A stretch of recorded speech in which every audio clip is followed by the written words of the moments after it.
O'zbekiston Respublikasi Davlat gerbi to'g'risidagi qonun 1992-yil 2-iyulda O'zbekiston Respublikasi Oliy Kengashining 10-sessiyasida qabul qilingan.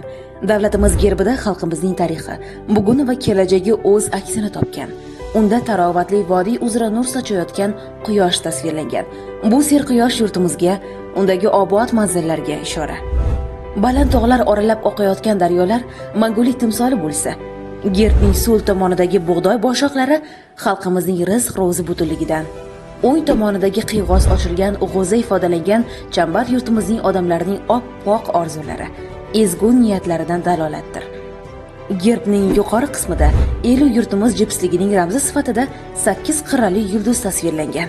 Uning ichida joylashgan yarim oy yulduz xalqimizning diniy diyonatiga xos muborak timsollardir. Gerbimiz markazida qanotlarini yozib parvozga shaylanib turgan humo qushi tasviri bor. Manbalarda qayd etilishicha, xalqimiz humoni azaldan davlat qushi sifatida tasavvur qilib kelgan. Gerbning pastki qismidagi davlatimiz bayrog'ini ifodalovchi chambar tasmaga O'zbekiston so'zi bitilgan. Tamg'amizdagi barcha ramz va timsollar xalqimizning tinchlik, ezgulik, baxt, saodat, to'kinlik, farovonlik yo'lidagi orzu umidlarini o'zida namoyon etadi. Gerbimiz o'zini shu yurt farzandi deb bilgan har bir inson uchun cheksiz faxru iftixor manbai. Yoshlarimizni vatanparvarlik, ajdodlarimiz an'analariga sodiq farzandlar etib tarbiyalash yo'lidagi muhim vositadir.